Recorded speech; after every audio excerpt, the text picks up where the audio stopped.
నమస్తే. Shaft media acting course నట శిక్షణ కార్యక్రమానికి స్వాగతం. నేను మీ చిలకమర్రి నటరాజ్. ఈరోజు మాడ్యూల్లో మనం కామన్ స్పీచ్ డిజార్డర్స్ వీటి గురించి మాట్లాడుకుందాం. వీటిని తెలుగులో సాధారణ వాచక దోషాలు అంటాం. అంటే మనకి తెలిసి కొన్ని, తెలియకుండా కొన్ని, తప్పక కొన్ని మనం మాట్లాడేటప్పుడు తప్పులు చేస్తూ ఉంటాం. వాటిని సరిదిద్దుకోగలిగితే మనం బెటర్ పర్ఫార్మర్స్ అవుతాము, యాక్టర్స్ అవుతాము, ఆర్టిస్ట్ అవుతాము. వాటిని గురించి మనం తెలుసుకుంటే వాటిని చెయ్యకుండా ఉంటాం. అయితే కొన్ని మనము తప్పనిసరి పరిస్థితుల్లో చేసే ఉంటాయి, కొన్ని మనకి తెలియకుండా చేసే ఉంటాయి, కొన్ని అలవాట్లో పొరపాట్లుగా చేసే ఉంటాయి. సో వాటి గురించి ఇప్పుడు మనం మాట్లాడుకుందాం. ఈ సాధారణ వాచక దోషాలు లేదా కామన్ స్పీచ్ డిజార్డర్స్ వీటి గురించి ఇప్పుడు మనం will try to discuss. So first అసలు ఈ స్పీచ్ డిజార్డర్స్ 3 రకాలుగా ఉంటాయి. ఒకటి ఆర్గానిక్ డిజార్డర్స్, వీటిని అవయవ నిర్మాణ లోపం వల్ల వచ్చేవి అంటాం. రెండవది ఫంక్షనల్ డిజార్డర్స్, అంటే ఆచరణలో వచ్చేవి, అలవాట్లలో వచ్చేవి అని. మూడవది సైకోజెనిక్ అంటాం, అంటే మానసికపరమైనవి. ఈ 3 రకాలుగా ఉంటాయి. ఫస్ట్ది ఆర్గానిక్ డిజార్డర్స్, ఫిజికల్ డిజార్డర్. సెకండ్ది ఫంక్షనల్ డిజార్డర్స్, అంటే అలవాట్లలో ఆచరణలో వచ్చేవి. మూడవది సైకోజెనిక్, అంటే మానసికపరమైనవి. సో ఈ మూడింటి గురించి ఇప్పుడు మనం తెలుసుకోవడానికి ట్రై చేద్దాం. ఫస్ట్ది ఆర్గానిక్ డిజార్డర్స్.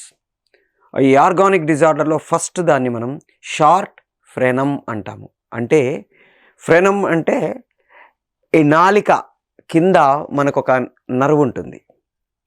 నాలికని కింద ఉండే అంగిలిని కలిపి ఉంచుతుంది. అది పొట్టిగా ఉండడం వల్ల మాటలు ముద్దగా వస్తుంటాయి. మనం నాలికని ఆర్టికులేట్ చేసేటప్పుడు కొన్ని పెదవులతో పలికేవి, కొన్ని పళ్ళతో పలికే అక్షరాలు ఉంటాయి. ఆ పళ్ళతో పలికే అక్షరాలని పలికే టైంలో ఈ నాలిక పొట్టిగా ఉండడం వల్ల ఆ చివరి వరకు రాకుండా నాలిక ఇంక కొంచెం ఇక్కడికి రావడం వల్ల ముద్దగా వస్తుంది. మనకి ఇండస్ట్రీలో సుమన్ శెట్టి గారు అని ఒక ఆర్టిస్ట్ ఉన్నారు. ఆయన మాట్లాడుతుంటే కొంచెం ముద్దగా అనిపిస్తుంటుంది. కారణం ఏంటంటే హీఈస్ హ్యావింగ్ షార్ట్ ఫ్రెనమ్. ఆ నాలిక కింద ఉండే నరువు చిన్నగా ఉండడం వల్ల మనం మాట్లాడేటప్పుడు కొన్ని అక్షరాల్ని పర్ఫెక్ట్గా పలకలేం.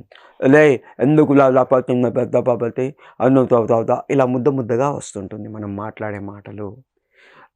దీన్ని మనం ఓవర్కమ్ చేయగలమా? ఎలా చెయ్యొచ్చు? ఏం చేస్తామంటే దీన్ని ఓవర్కమ్ చేయడానికి మనం విగరస్గా కొన్ని ఎక్సర్సైజులు చేయాల్సి ఉంటుంది. నాలికని పూర్తిగా బయటికి ఇలా అనడం, నాలికని ఫోల్డ్ చేసి వెనక్కి తీసుకెళ్ళి నొక్కి పట్టుకోవడం.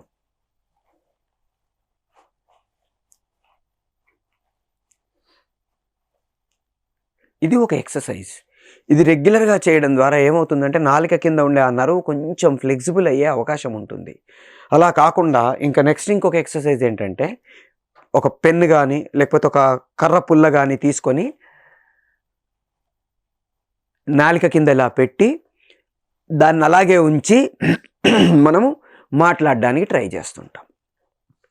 అది రెగ్యులర్గా చేసే ప్రాసెస్లో ఆ నాలిక దాని కింద ఉంచిన ఆ గ్యాపు ఇలా ఉంచడం వల్ల ఆ నరం పైనుండి ఈ పెన్ను పైనుండి నాలుక ఇలా కదిలే ప్రాసెస్లోకి వచ్చేసరికి ఆ ఫ్రెనమ్ కొంచెం లూజ్ అయ్యే అవకాశం ఉంటుంది. ఇది విగరస్గా చేస్తే మనకి ఈ షార్ట్ ఫ్రెనమ్ తాలూకు ఏదైతే డిజార్డర్ ఉందో అది పోగొట్టుకునే అవకాశం ఉంటుంది. మనకి విన్స్టన్ చర్చిల్ అని ఆయన ఫాదర్ ఆఫ్ మోడర్న్ కమ్యూనికేషన్స్ అంటాం. స్టార్టింగ్లో ఆయనకి ప్రాబ్లం ఉండేది. ఆయన నాలిక కింద గులకరాళ్ళు పెట్టుకొని ఎక్సర్సైజులు చేసుకుంటూ మాట్లాడుకుంటూ ప్రాక్టీస్ చేసి థేమ్స్ నది ఒడ్డున ఆపోజిట్ ఫోర్స్లో, అంటే గాలి ఆ నది వైపు నుంచి భూమి వైపుకి వచ్చే ప్రాసెస్లో ఆపోజిట్లో గాలి ఫోర్స్కి ఆపోజిట్గా నిలబడి ఈ ఎక్సర్సైజులన్నీ చేసి ఆయన ఆ షార్ట్ ఫ్రెనమ్ని పోగొట్టుకోవడమే కాకుండా నత్తి అనేది సైకలాజికల్, వాటన్నిటిని ఆయన ఓవర్కమ్ చేయడమే కాకుండా he has become a great orator. దానికి ఆయన గమ్మత్తు అవి చేశాడు. వాటన్నిటి గురించి మనం మాట్లాడుకుందాం నెక్స్ట్లో. సో ఈ షార్ట్ ఫ్రేనమ్‌ని పోగొట్టుకుంటే మనం అక్షరాల్ని స్పష్టంగా పలకడం అలవాటవుతుంది. లేకపోతే ముద్దగా పలుకుతూ ఉంటాము. ఆ ముద్దగా పలకకుండా మనం పర్ఫెక్ట్‌గా పలకడానికి ఈ షార్ట్ ఫ్రేనమ్ అనే ప్రాబ్లమ్‌ని మనం ఓవర్‌కమ్ చేసుకోవడానికి ట్రై చేస్తాం. నెక్స్ట్‌ది సైనస్ అంటాం. అంటే మన ముక్కులో ఉండే మధ్యలో ఉండే దూలం తాలూకు ప్రాబ్లమ్ వల్ల మనకి నాజల్ సౌండ్ వస్తుంది. ముక్కుతో మాట్లాడడం అలవాటవుతుంది. ఇది మనకు తెలియకుండా కొంతమంది ముక్కుతో మాట్లాడుతుంటారు. కారణం ఏంటంటే వాళ్ళ ఈ నాజల్ క్యావిటీలో ఉండే ఏదైతే కండరం ఉందో అది సైడ్‌కి పెరగడం గానీ, లేకపోతే లావు కావడం గానీ జరుగుతుంది. వాళ్ళకేదన్నా జలుబు లాంటి ప్రాబ్లమ్ వచ్చినప్పుడు అది వాయడం జరుగుతుంది. దాంతో నాజల్ ప్రాబ్లమ్ వస్తుంది. ఈ సైనస్ అనేది చాలా ఇబ్బంది కలిగించే ప్రాబ్లమ్. దీంతో మనకి ఇందులో మనకు ఇది మూసుకుపోవడం వల్ల దీనివల్ల హెడేక్ కూడా వస్తూ ఉంటుంది. సో దాన్ని పోగొట్టుకోవడానికి కొన్ని ప్రాణాయామకు సంబంధించిన ఎక్సర్సైజులు చేస్తాము. తర్వాత సర్జరీకి వెళ్తాము. కొన్నిసార్లు మనం మన మెడిటేషన్ చేసే ప్రాసెస్‌లో ఒకవైపు ముక్కుని మూసుకొని గాలి పూర్తిగా తీసుకొని ఆపేసి మళ్ళీ ఇంకో వైపుని వంచి వదలడాలు. తర్వాత సైడ్‌కి ఇలా పెట్టి పడుకునే ప్రాసెస్‌లో ఇక్కడి నుంచి కొంచెం ముక్కుని సెట్ చేసుకోవడాలు ఇట్లాంటి చిన్న చిన్న ఎక్సర్సైజులు కొన్ని చేస్తాం. బట్ వీలైనంత వరకు దానికి మెడికల్ ట్రీట్మెంట్‌కి వెళ్ళడం అనేది బెటర్. Next throat infection. మనకి జలుబు వల్ల గానీ, లేకపోతే దగ్గు వల్ల గానీ, థ్రోట్‌లో ఇన్ఫెక్షన్ వచ్చినప్పుడు కూడా మనకి వాయిస్ ప్రాబ్లమ్ వస్తుంది. దాన్ని కూడా మనం థ్రోట్ ఇన్ఫెక్షన్‌ని మనం సాల్ట్ వాటర్ గార్గిలింగ్ చేయడం ద్వారా, లేకపోతే కొన్ని మెడిసిన్స్ ఉంటాయి. ఎరిథ్రోమైసిన్ లాంటి మెడిసిన్స్ వేసుకోవడం గానీ, ఇట్లాంటి వాటి ద్వారా మనం మన థ్రోట్ ఇన్ఫెక్షన్‌ని ఓవర్‌కమ్ చేయడానికి ట్రై చేస్తాము. నెక్స్ట్ క్లిప్ లిప్స్ అంటాము. అంటే గ్రహణముర్రి అంటాం తెలుగులో. ఈ పెదవి ఈ చివురుతో కలిసిపోయి ఉంటుంది. అంటే ఇలా ఉంటుంది. అది మాట్లాడేటప్పుడు కూడా లిప్ సెల్స్ అంటాం. అంటే ఓష్టియాలు అంటాం. అంటే పెదవులతో పలికే అక్షరాల్ని పాప, బాబ్బమ్మ ఇలాంటి అక్షరాల్ని మనం పలకలేము. జనరల్‌గా ఈ ఈ ఈ క్లిప్ లిప్ ఉన్నప్పుడు డెఫినెట్‌గా మనం సర్జరీకి వెళ్ళి దాన్ని ప్లాస్టిక్ సర్జరీ చేయించుకొని ఓవర్‌కమ్ చేయడానికి ప్రయత్నం చేస్తాము. కొన్ని ఎక్సర్సైజులు ఉన్నాయి కానీ అవి ఎంత చేసినా దాని తాలూకు తీవ్రతను బట్టి, అంటే మనకి ఉండే ఈ గ్రహణముర్రి తాలూకు తీవ్రతను బట్టి మనం అక్షరాల్ని పలికే ప్రాసెస్‌లో కొన్నిసార్లు ఏమవుతుందంటే ఫు అంటాం. దీనివల్ల కూడా మనకి ప్రాబ్లమ్ ఉంటుంది. అట్లాగే పళ్ళ మధ్యలో ఎక్కువ గ్యాప్ ఉండడం వల్ల కూడా మనకి ప్రాబ్లమ్ వస్తుంది. ఇప్పుడు స, తాత ఇలాంటి అక్షరాలు పలికేటప్పుడు ఈ పళ్ళ మధ్యలో ఎక్కువ గ్యాప్ ఉన్నప్పుడు గాలి దాంట్లో నుంచి బయటికెళ్ళిపోవడం వల్ల కొన్ని అక్షరాలు సరిగ్గా పలకలేము. కొన్నిసార్లు ఏం చేస్తామంటే ఈ పళ్ళ మధ్యలో గ్యాప్‌ని మనం క్లిప్స్ పెట్టిచ్చేసుకొని సెట్ చేసుకోవడానికి ట్రై చేస్తాం. కొన్నిసార్లు మనం ఆ అక్షరాల్ని పలికే ప్రాసెస్‌లో వీలైనంత వరకు ఆ గాలిని బయటికి పోనీయకుండా ఆపడానికి ప్రయత్నం చేసి కొన్నిసార్లు పలకడానికి ట్రై చేస్తాం. నెక్స్ట్ మనకి తొర్రిపళ్ళు అంటాం. అంటే పళ్ళు లేకపోవడం. దానివల్ల కూడా మనకి వాయిస్ ప్రాబ్లమ్ వస్తుంది. కొన్ని అక్షరాల్ని పలకలేము. అప్పుడు కూడా మనం వి హావ్ టు అది పళ్ళని మనం రీక్యాపింగ్ చేయించుకోవడమా, లేకపోతే రీప్లాంటింగ్ చేయించుకోవడమో చేసి దాన్ని మనం ఓవర్‌కమ్ చేయడానికి ప్రయత్నం చేస్తాం. నెక్స్ట్ సింగర్స్ నాట్ అంటాము. ఇది కొంచెం ఇబ్బందికరమైన అది. వోకల్ కార్డ్స్ మీద చిన్న కురుపులాగా అవుతుంది. దాని గమ్మత్తు పేరు పెట్టారు సింగర్స్ నాట్ అని. దానివల్ల ఏమవుతుందంటే థ్రోట్ రెగ్యులర్‌గా ఇన్ఫెక్షన్ వచ్చినట్టయ్యి గొంతు బొంగురు పోవడం జరుగుతుంది. ఆ గొంతు బొంగురు పోయినప్పుడు మనం మాట్లాడలేము. ఇంకా ఎక్కువ మాట్లాడడానికి ప్రయత్నం చేస్తే ఇంకా ఎక్కువ ప్రాబ్లమ్ వచ్చి అది పెరిగే అవకాశం ఉంటుంది. దీన్ని జనరల్‌గా మెడిసిన్స్‌తో తగ్గించడానికి ట్రై చేస్తారు. మెడిసిన్స్‌తో తగ్గితే సంతోషం. మెడిసిన్స్‌తో తగ్గకపోతే we have to go for surgery. Surgery చేసే ప్రాసెస్‌లో ఒక్కొక్కసారి వాయిస్ కూడా పోయే అవకాశం ఉంటుంది. అందుకని కొంచెం భయపడతారు. But most of the times చాలా రేర్‌గా వాయిస్ పోతుంది. బాలసుబ్రహ్మణ్యం గారు అండర్‌వెంట్ ది ఆపరేషన్. తర్వాత ఇంకా చాలామంది యాంకర్స్‌కి, సింగర్స్‌కి, టీచర్స్‌కి ఈ ప్రాబ్లమ్ వచ్చే అవకాశం ఉంటుంది. ఎందుకంటే ఎక్కువగా మాట్లాడుతూ ఉంటాం కాబట్టి వోకల్ కార్డ్స్ బాగా స్ట్రెయిన్ అయ్యే ప్రాసెస్‌లో ఈ సింగర్స్ నాట్ వస్తుంది. దాన్ని మనం చాలా జాగ్రత్తగా మన వాయిస్‌ని కాపాడుకుంటూ ఎక్కువ వోకల్ కార్డ్స్‌ని స్ట్రెస్ చేయకుండా మనము ఈ సింగర్స్ నాట్ అనే స్పీచ్ డిజార్డర్ని మనం ఓవర్కమ్ చేయడానికి ట్రై చేస్తాం. ఇవి జనరల్గా ఆర్గానిక్ డిజార్డర్స్. సో ఈ ఆర్గానిక్ డిజార్డర్స్ తర్వాత నెక్స్ట్ ఇది ఫంక్షనల్ డిజార్డర్స్ అంటాం. అంటే మనకు తెలియకుండా మన అలవాట్లో వచ్చేవి. దీంట్లో ఫస్ట్ది సౌండ్ ఒమిషన్ అంటాము. అంటే కొన్ని అక్షరాలని వదిలేయడం. మనం ఏం చేస్తామంటే మనం మాట్లాడుతున్నాము అని అనుకుంటాము, కానీ మనకు తెలియకుండా కొన్నిసార్లు చివర్లని మింగేస్తాం. నేనేం చేస్తానంటే మాట్లాడే ప్రాసెస్లో చివర్లని నేనేమనుకుంటున్నాను, నేను మాట్లాడేస్తున్నాను అనుకుంటున్నాను అనలే, నేను అన్నాను. నా సబ్కాన్షియస్ మైండ్ చెప్పింది నేను అనేసాను అని. కానీ మనకి తెలియకుండా మనం ఆ చివరి అక్షరాలు ఏవైతే ఉన్నాయో వాటిని వదిలేస్తాము. ఈ వదిలేయడం వల్ల సగమే మనకి తెలుసు ఆ పదం ఏంటి, మనం రిహార్సల్స్ చేస్తున్నాము, మనం క్యారెక్టర్ తెలుసు, క్యారెక్టరైజేషన్ తెలుసు, సిచ్యువేషన్ తెలుసు, ఎమోషన్ తెలుసు, అన్నీ తెలుసు. కాబట్టి మనం ఏమన్నా అనాలనుకున్నామో తెలుసు, కానీ ప్రేక్షకులకి తెలియదు కాబట్టి వాళ్ళు కన్ఫ్యూజ్ అవుతారు. ఇది మనము దీన్ని ఓవర్కమ్ చేయాలి. ఈ సౌండ్ ఒమిషన్ని ఓవర్కమ్ చేయాలంటే చివరి అక్షరం వరకు స్పష్టంగా పలకడం అలవాటు చేసుకోవాలి. అలవాటు చేసుకోవాలి. వినబడలా మీకు? ఎందుకు వినబడలేదంటే నేను అన్నాను అనుకున్నాను కానీ అనలా. అలవాటు చేసుకోవాలి. చివరి అక్షరం కూడా పలికితే ఈ సౌండ్ ఒమిషన్ ఏదైతే ఉందో దాన్ని మనం ఓవర్కమ్ చేయడానికి అవకాశం ఉంటుంది. సో పర్టికులర్గా మనం యాక్టింగ్ చేసే ప్రాసెస్లో డైలాగ్ చెప్పేటప్పుడు తెలియకుండా మనము చెప్పేశామని మనం అనుకుంటాము. ఎదుటి వాళ్ళు కూడా వాళ్ళు రిహార్సల్స్ చేస్తున్నారు కాబట్టి వాళ్ళు కూడా మనం చెప్పేశామనుకొని వాళ్ళు కూడా కంటిన్యూ చేస్తుంటారు. కానీ ప్రేక్షకులకు తెలియదు. ఇది ప్రేక్షకులకి తెలియాలంటే చివరి అక్షరం వరకు మనం దాన్ని పలకడానికి ప్రయత్నం చేస్తాం. ఆ విధంగా మనం ఈ సౌండ్ ఒమిషన్ని మనం ఓవర్కమ్ చేయడానికి అవకాశం ఉంటుంది. నెక్స్ట్ ఇది సౌండ్ సబ్స్టిట్యూషన్. అంటే ఒక అక్షరం బదులు ఇంకొక అక్షరం పలకడం. చిన్నప్పుడు మనము చూసేసి నేర్చుకోవడానికి ప్రయత్నం చేసే ప్రాసెస్లో తెలియకుండా ఏమవుతుందంటే కొన్ని అక్షరాలని వినేసి పలికేస్తాము. పలికేసే ప్రాసెస్లో ఒక అక్షరం బదులు ఇంకొక అక్షరం పెట్టేస్తాం. చిన్నపిల్లలం ఎలా ఎప్పుడు వచ్చావు అంటాం, ఏరా ఎప్పుడు వచ్చావు బదులు ఏలా అంటున్నాం, రాకి లా పెట్టేశాం.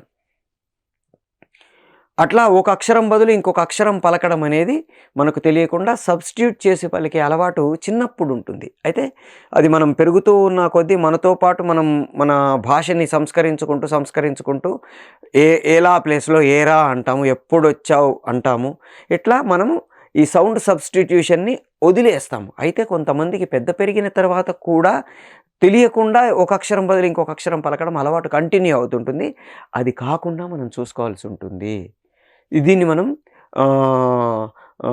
జాగ్రత్తగా ఏ అక్షరం పలకాలి ఆ అక్షరాన్నే పలకడం అలవాటు చేసుకుంటే మనకి తెలుస్తుంది. సో దీన్ని మనం జనరల్గా మనకి తెలుగులో కొన్ని డిస్టార్షన్ అనే పదం కూడా వాడుతుంటాం, తర్వాత మళ్ళీ చెప్పుకుంటాం. తెలుగులో ఎక్కువగా ఏం చేస్తుంటారంటే ళ ల అణ న ఈ అక్షరాల మధ్యలో సబ్స్టిట్యూషన్ ఎక్కువ జరుగుతూ ఉంటుంది. తాళము అనాలి, తాళము అంటారు. కళ్ళు అనాలి, కళ్ళు అంటారు. గొళ్ళెము అనాలి, గొల్లెము అంటారు. పెళ్ళి అనాలి, పెళ్ళి అంటారు. నాణ్యము అనాలి, నాణ్యము అంటారు. మరణము అనాలి, మరణము అంటారు. కృతజ్ఞత, కృతజ్ఞత ఈ రెండింటి మధ్యలో పెద్ద ఎన్టీ రామారావు గారికి కూడా చిన్న కన్ఫ్యూజన్ ఉండేది. ఆయన కూడా కృతజ్ఞత అనేవాళ్ళు తప్ప కృతజ్ఞత అనేవాళ్ళు కాదు. ఈ సౌండ్ సబ్స్టిట్యూషన్ అనేది మనం ఆ అక్షరం పలికే ప్రాసెస్, ఆ అక్షరం ఆరిజిన్ ఆఫ్ ది సౌండ్, దీని గురించి మనం పట్టుకోగలిగితే మనకి ఎఫెక్టివ్గా మనం దీన్ని ఓవర్కమ్ చేయడానికి అవకాశం ఉంటుంది. కృతజ్ఞత, కృతజ్ఞత రెండు చాలా అసలు క్వైట్ ఆపోజిట్ పదాలు. కృతజ్ఞత అంటే మనం ఎదుటి వాళ్ళ పట్ల వాళ్ళు మనకి చేసిన మేలుకి రుణపడి ఉండడంని కృతజ్ఞత అంటాం. కృతజ్ఞత అంటే అసలు వాళ్ళ పట్ల విశ్వాసం లేకుండా వాళ్ళు చేసిన మేలును మర్చిపోవడాన్ని కృతజ్ఞత అంటాం. సో కృతజ్ఞత అనాలా, కృతజ్ఞత అనాలా? ఈ అజ్ఞా ప్లేస్లో అజ్ఞా పెట్టేస్తారు, సౌండ్ సబ్స్టిట్యూట్ చేస్తారు. అట్లాగే అళాకి అణాకి లా నా అని మనం మార్చి పెట్టి మాట్లాడుతూ ఉంటారు. సో దీన్ని మనం ఓవర్కమ్ చేసుకోగలిగితే ఎఫెక్టివ్గా మనం మాట్లాడగలుగుతాము. Next sound omission, sound substitution తర్వాత డిస్టార్షన్ అంటాము. అంటే అక్షరాల్ని పలికే ప్రాసెస్లో మన ఒత్తులు గుణింతాలు వీటిని తీసేసి పలకడము. బాధ, బాధ, బాధ. ఏది కరెక్టు? భా ధ కరెక్టా? బా ధ కరెక్టా? భా దా కరెక్టా? బాధ కరెక్టా? అన్నిటికీ మేకులు ఉన్నాయా? మొదటి దానికి మేకుందా? రెండో దానికి మేకుందా? అసలు మేకులు లేవు. ఏది కరెక్టో తెలియకుండా మనకి కృష్ణ గారు మాట్లాడేవాళ్ళు. రాధా ఎందుకు ఎందుకు అనేవాళ్ళు. ఎందుకు అనాలి, ఎందుకు అనేవాళ్ళు. అంటే ఏంటంటే ఈ డిస్టార్షను అక్షరాల్ని పలికే ప్రాసెస్ మనకి ఆ పదాల తాలూకు అది తెలియకపోవడం వల్ల చిన్న లోపం. దీన్ని మనం ఓవర్కమ్ చేసుకోగలిగితే అద్భుతంగా పలకగలుగుతాము. ఎందుకు అనాలా, ఎందుకు అనాలా, ఎత్తుకు అనాలా. నాగేశ్వరరావు గారు ఎత్తుకు అనేవాళ్ళు.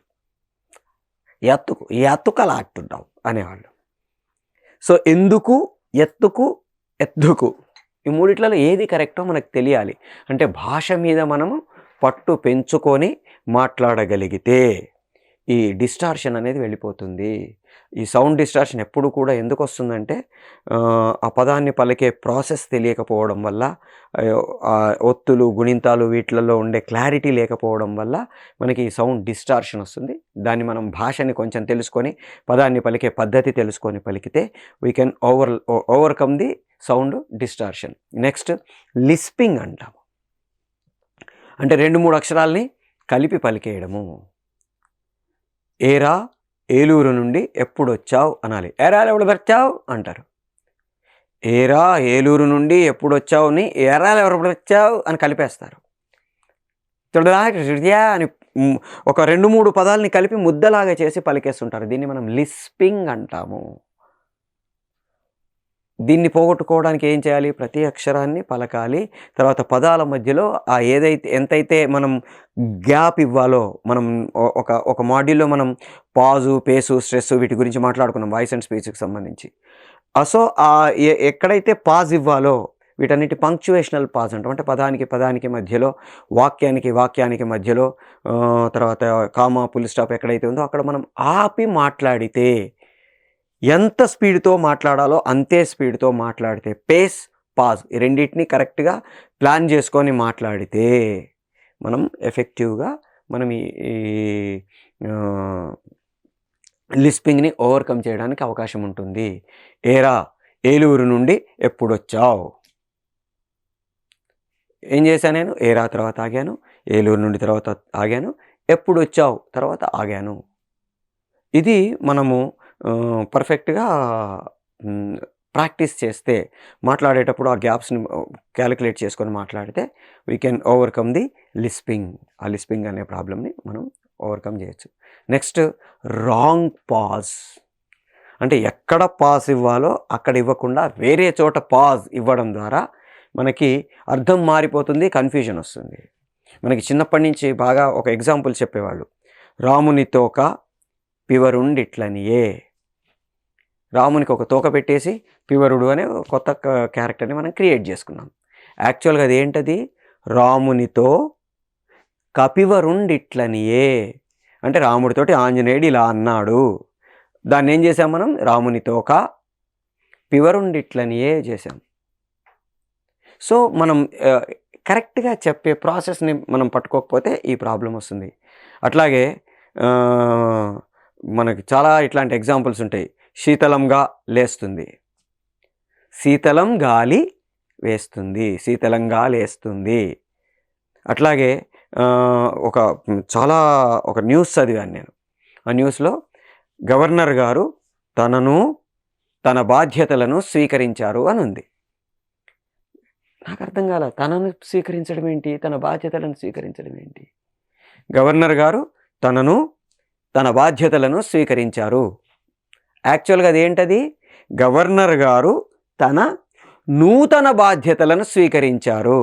తనను నూనిటి కలిపేసి తన బాధ్యతలను స్వీకరించారు. నూతనకి 2 ముక్కలు చేసేసి నూనె ఇందులో కలిపేసి తన నటు పక్కన పడేస్తే తన బాధ్యతలను స్వీకరించారు అయింది. దాన్నే మనం కరెక్ట్గా చెప్పాలంటే తన నూతన బాధ్యతలను స్వీకరించారు. విమానంలో మంటలు. శాంతికుమార్ గారు, రాఘవ గారు జబర్దస్త్లో కామెడీ బిట్టి చేశారు. తీసుకెళ్ళి వికారాబాద్లో పెడతావేంట్రా అని తిడతాడు ఆయన. విమానంలో మంటలు, విమానంలో మంటలు, విమానంలో మంటలు. సో అక్షరాన్ని అటు జరపడం వల్ల మొత్తం మీనింగ్ మారిపోయి కన్ఫ్యూజన్ వస్తుంది. దీన్ని మనం రాంగ్ పాజ్ అంటాము. అంటే ఇవ్వాల్సిన ప్లేస్లో ఇవ్వకపోవడం వల్ల మొత్తం దాని తాలూకు సెంటెన్స్ తాలూకు అది మొత్తం మారిపోతుంది. దీన్ని మనం ఓవర్కమ్ చేసుకోవాలంటే అసలు ఆ పదాలు ఏంటో తెలుసుకోవాలి.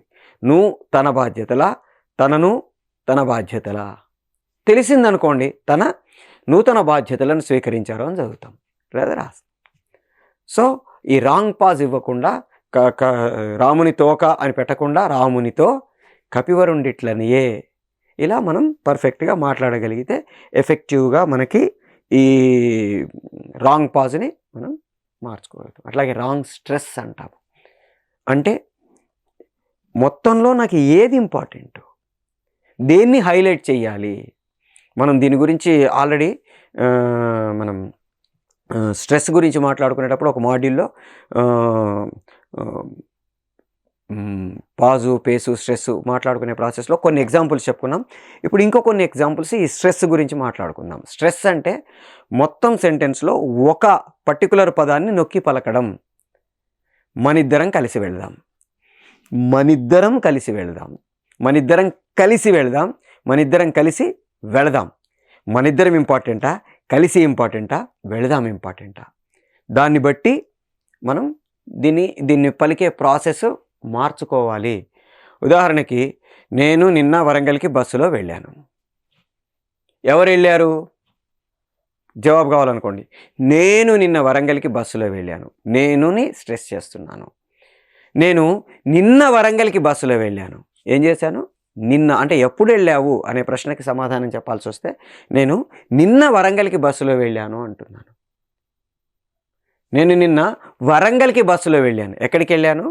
వరంగల్కి వెళ్ళాను. తిరుపతి వెళ్ళాలా, ఖమ్మం వెళ్ళాలా, వైజాగ్ వెళ్ళాలా, ఎక్కడికి వెళ్ళాను? వరంగల్కి వెళ్ళాను. నేను నిన్న వరంగల్కి బస్సులో వెళ్ళాను.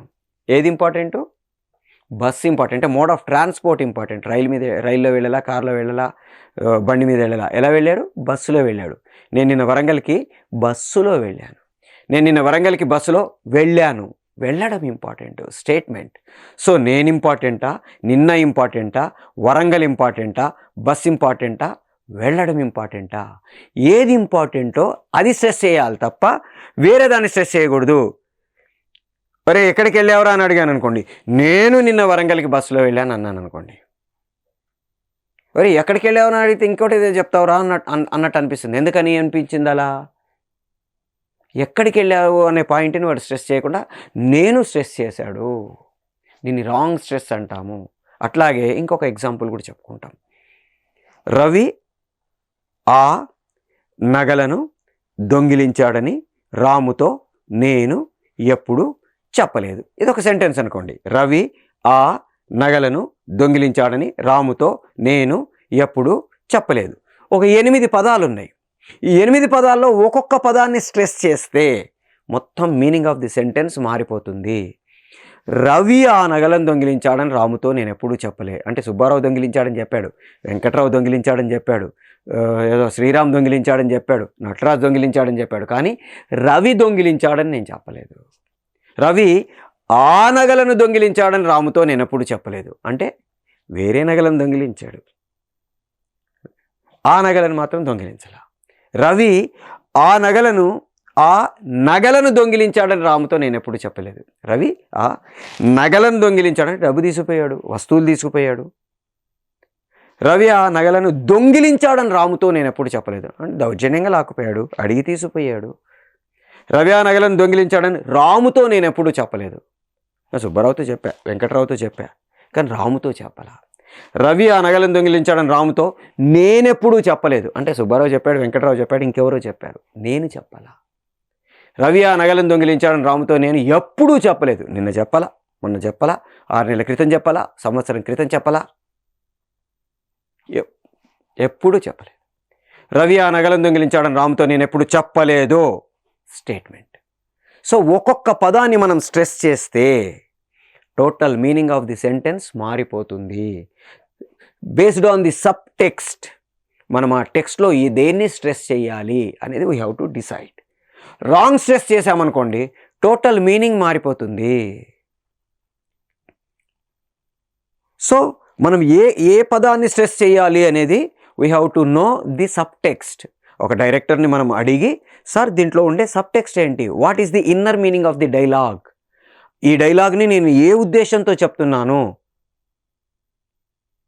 ఇక్కడి నుంచి వెళ్ళిపో అన్నాను, ఇక్కడి నుంచి వెళ్ళిపో అంటున్నానా, ఇక్కడి నుంచి వెళ్ళిపో అంటున్నాను, ఇక్కడి నుంచి వెళ్ళిపో అంటున్నాను, ఇక్కడ ఇంపార్టెంటా, వెళ్ళడం ఇంపార్టెంటా, పోవడం ఇంపార్టెంటా, ఇక్కడి నుంచి వెళ్ళిపో అన్నా, ఇక్కడి నుంచి వెళ్ళిపో అన్నా, ఇక్కడి నుంచి వెళ్ళిపో.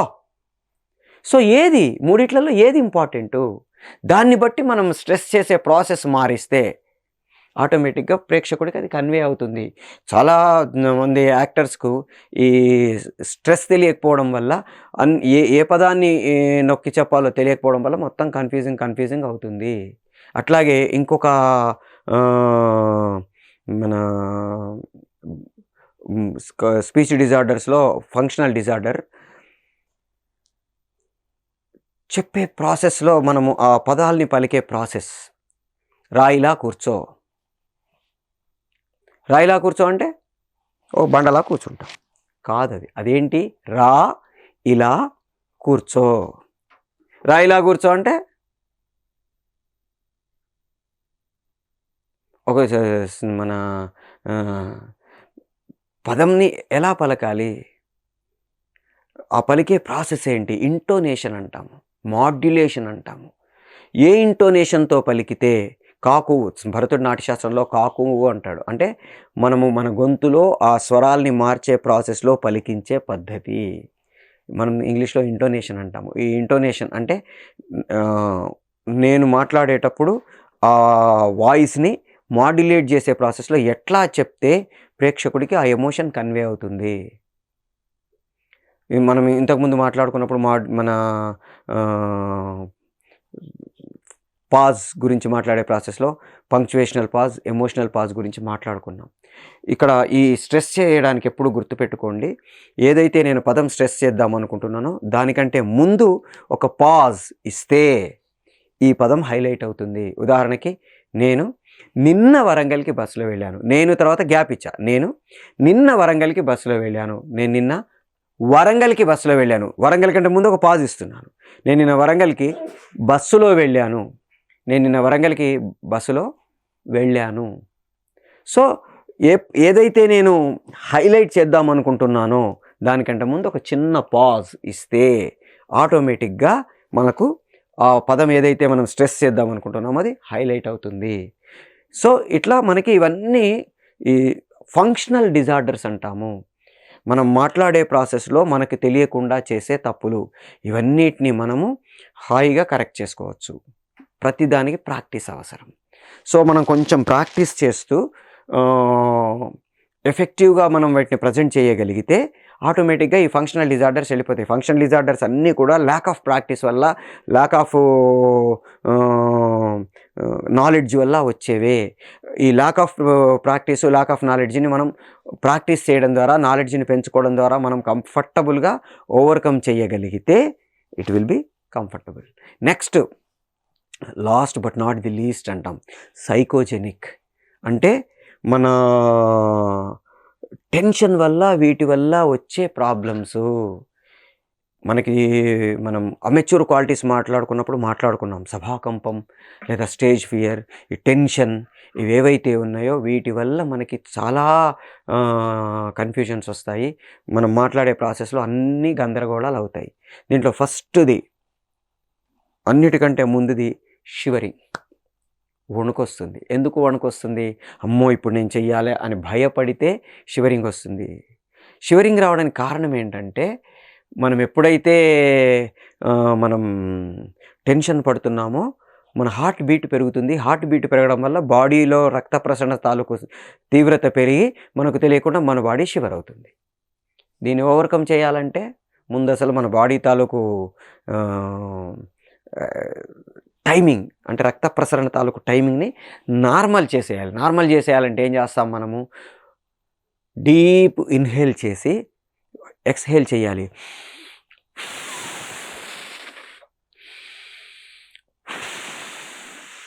దీనివల్ల ఏమవుతుందంటే ముందు కార్బన్ డైఆక్సైడ్ లోపల నిండిపోయిన కార్బన్ డైఆక్సైడ్ అంతటిని మనం బయటికి తోసిస్తాం. ఆల్రెడీ మనం ఈ ఎక్సర్సైజ్ గురించి అమెచ్యూర్ క్వాలిటీస్లో సభాకంపం గురించి చెప్పుకున్నప్పుడు మాట్లాడుకున్నాం. మళ్ళొక్కసారి కూడా మనం మాట్లాడుకుంటున్నాం.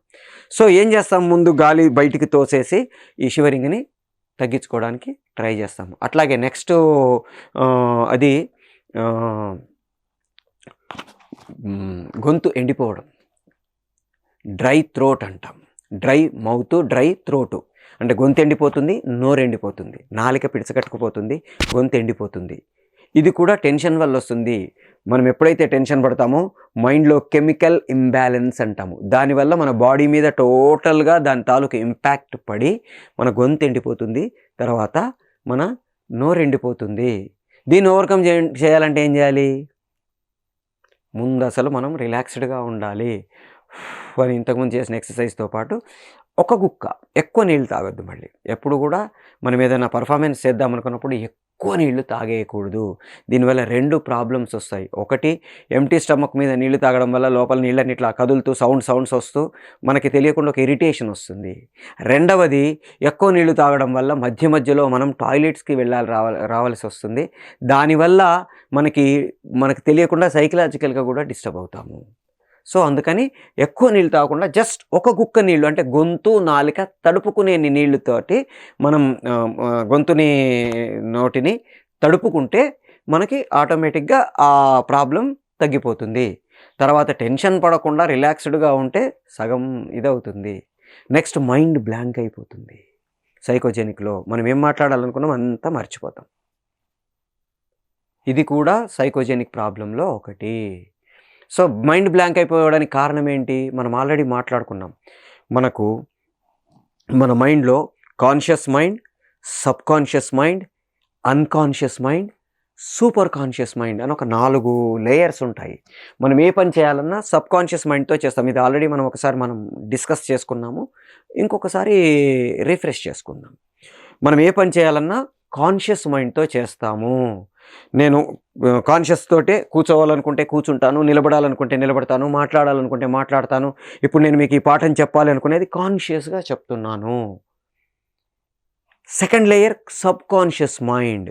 మన మెమొరీస్, మన నాలెడ్జ్ ఇదంతా కూడా సబ్ కాన్షియస్ మైండ్లో స్లీపింగ్ స్టేజ్లో ఉంటుంది. మనకి ఏదైనా కావాలనుకున్నప్పుడు మనం దాన్ని ట్యాప్ చేస్తే అది సబ్ కాన్షియస్ మైండ్లో నుంచి కాన్షియస్ మైండ్లోకి ట్రాన్స్ఫర్ అవుతుంది. దాన్ని మనం యూజ్ చేస్తాం. ఉదాహరణకి 11:05 ఎంత అని అడిగాను అనుకోండి మిమ్మల్ని,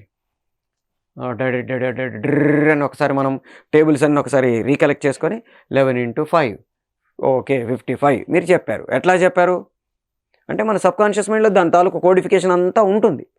దాన్ని ఒక్కసారి మనం రీకలెక్ట్ చేసుకొని రీప్రొడ్యూస్ చేయడానికి ట్రై చేస్తున్నాం. ఎప్పుడైతే మీరు టెన్షన్ పడతారో ఈ కాన్షియస్ మైండ్కి సబ్ కాన్షియస్ మైండ్కి మధ్యలో ఒక లేయర్ వస్తుంది. ఈ లేయర్ ఏం చేస్తుంది అంటే ఈ సబ్ కాన్షియస్ మైండ్లో ఉండే నాలెడ్జ్ని కాన్షియస్ మైండ్లోకి ట్రాన్స్ఫర్ కానివ్వదు. దానివల్ల మైండ్ బ్లాంక్ అయిపోతుంది. మీరు చాలా మాట్లాడాలనుకొని మైక్ ముందరికి వచ్చారు. నమస్తే అందరికీ నమస్కారం అనాలన్నానా, స్వాగతం అనాలన్నానా, ఏమనాలన్నా మర్చిపోయాను. దీని తర్వాత ఏం మాట్లాడాలి మర్చిపోయాను. మనం 100 అనుకుంటాం, అక్కడికి వెళ్ళేసరికి 10-15 మాట్లాడతాం. కారణం ఏంటి అంటే ఈ సబ్కాన్షియస్ మైండ్కి కాన్షియస్ మైండ్కి మధ్యలో వచ్చే ఆ టెన్షన్ లేయర్. ఎప్పుడైతే మనం టెన్షన్గా ఉన్నామో ఆటోమేటిక్గా ఆ సబ్కాన్షియస్ మైండ్లో నుంచి కాన్షియస్ మైండ్లోకి మన నాలెడ్జ్ ట్రాన్స్ఫర్మేషన్ ఆగిపోయి మనకి మైండ్ బ్లాంక్ అయిపోతుంది. దీన్ని ఓవర్కమ్ చేయాలంటే ఆల్రెడీ మనము అమెచ్యూర్ క్వాలిటీస్ గురించి మాట్లాడుకున్నాం. CRPF అంటాము. CRPF అంటే సి అంటే కాన్ఫిడెన్స్. మనం మన కాన్ఫిడెన్స్ని డెవలప్ చేసుకుంటే మన కాన్షియస్లో సబ్కాన్షియస్లో నుంచి కాన్షియస్లోకి ట్రాన్స్ఫర్మేషన్ వస్తుంది. ఆర్ అంటే రిలాక్సేషన్.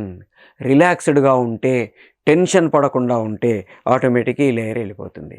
మనం పిల్లలు ఇంట్లో బాగా చెప్తారు, ఎగ్జామినేషన్ హాల్లోకి వెళ్ళిన తర్వాత మనం కూడా చాలాసార్లు ఎగ్జామినేషన్ హాల్లో రాసేటప్పుడు మర్చిపోయి ఉంటాం, బ్లాంక్ అయిపోయి ఉంటుంది, అబ్బా అబ్బా అబ్బా అబ్బా అబ్బా అనుకుంటాం.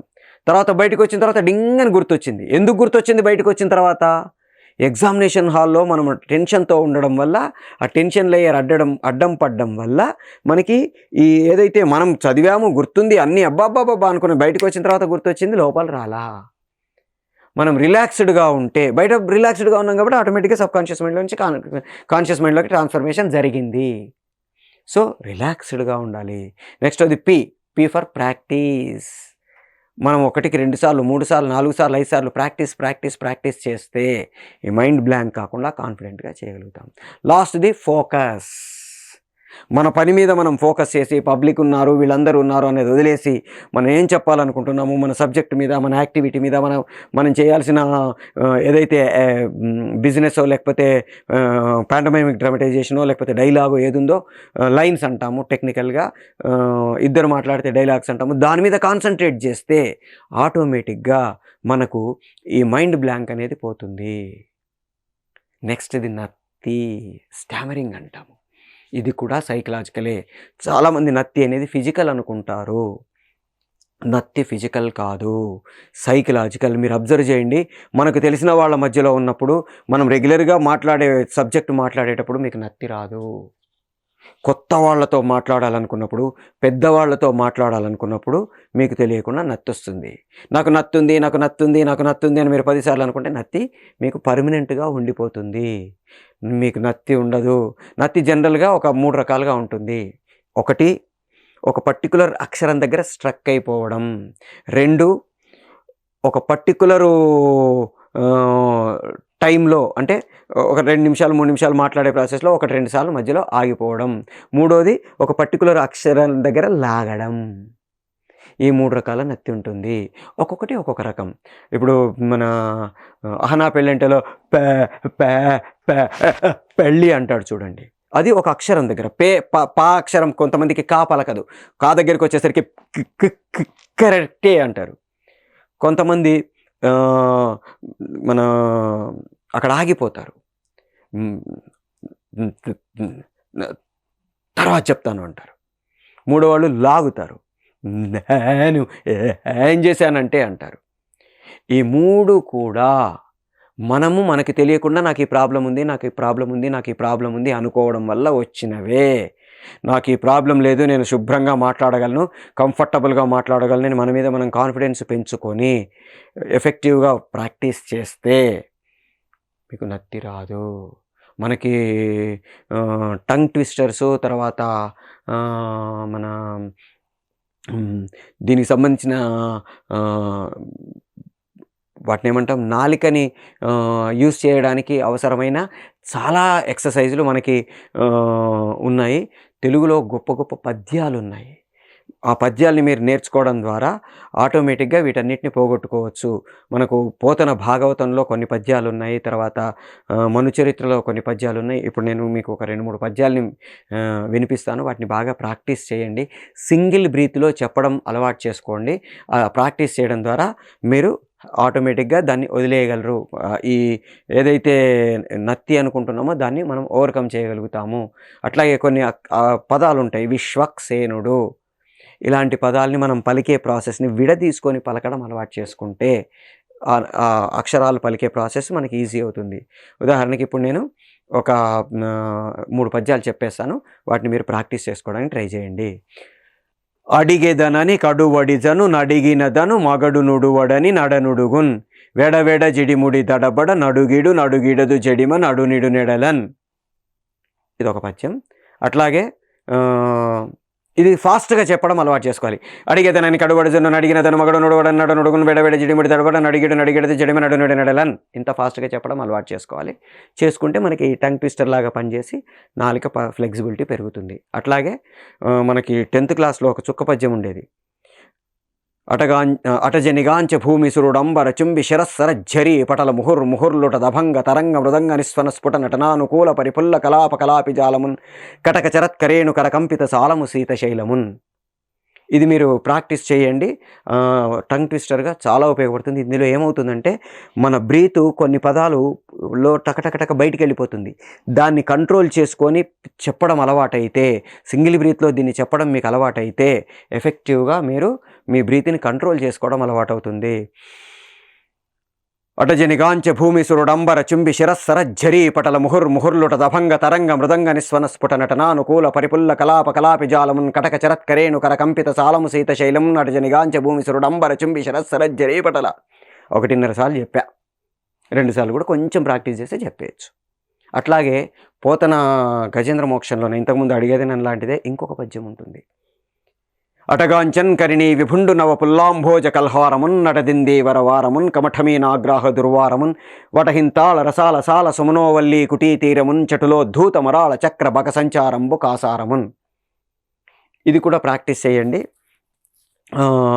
మీకు సింగిల్ బ్రీత్లో ఈ పద్యాలన్నీ చెప్పడం అలవాటైతే మీకు టంగ్ ట్విస్టర్స్ లాగా పనిచేసి మనకి ఏదైతే నత్తి అని మనం అనుకుంటున్నామో అవన్నిటిని ఓవర్కమ్ చేయడానికి అవకాశం ఉంటుంది. సో మనం ఎప్పుడైతే ఈ 3 రకాల స్పీచ్ డిజార్డర్స్ని, ఆర్గానిక్ డిజార్డర్స్, తర్వాత ఫంక్షనల్ డిజార్డర్స్, సైకోజెనిక్ డిజార్డర్స్, ఈ 3టిని మనం ఓవర్కమ్ చేయగలిగితే ఎఫెక్టివ్ కమ్యూనికేటర్స్గా, అంటే మన లాంగ్వేజ్ మీద, తర్వాత మనం చెప్పే సంభాషణల మీద పట్టు పెరిగి మనం ఎఫెక్టివ్గా యాక్టర్స్గా కాకుండా మన డైలీ లైఫ్లో కూడా బెటర్ కమ్యూనికేటర్స్ అవ్వడానికి అవకాశం ఉంటుంది.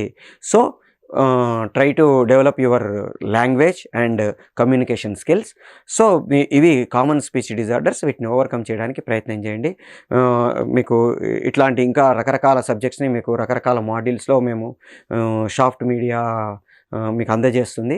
మీకు ఇంకా ఏమన్నా వేరే కోర్సులు కూడా కావాలనుకుంటే, యాక్టింగ్ ఒకటే కాదు, సాఫ్ట్ మీడియా మీకు డైరెక్షను, సినిమాటోగ్రఫీ, ఎడిటింగు, తర్వాత యాంకరింగు, న్యూస్ రీడింగు, ఇట్లాంటి ఎన్నో కోర్సెస్ని మీకు ఆఫర్ చేస్తుంది. మన కింద డిస్క్రిప్షన్ బాక్స్లో ఇక్కడ కాంటాక్ట్ నెంబర్స్ ఉన్నాయి. ఆ డిస్క్రిప్షన్ బాక్స్లో కాంటాక్ట్ నెంబర్స్ తీసుకొని మిమ్మల్ని మీరు డెవలప్ చేసుకోవడానికి ట్రై చేయండి. ఇండస్ట్రీలోకి వెళ్ళిన తర్వాత బెటర్ కమ్యూనికేటర్గా, బెటర్ పర్ఫార్మర్గా, బెటర్ డైరెక్టర్గా, బెటర్ సినిమాటోగ్రాఫర్గా అన్నిటినీ మీరు డెవలప్ చేసుకోవడానికి సాఫ్ట్ మీడియా మీకు డిఫరెంట్ క్లాసెస్ని అందజేస్తుంది. Try to develop yourself. ఇంకా ఇట్లాంటి మాడ్యూల్స్ని మీరు నేర్చుకోండి, మిమ్మల్ని మీరు డెవలప్ చేసుకోండి. All the best. Until then, signing off, మీ చిలకమరి నటరాజ్.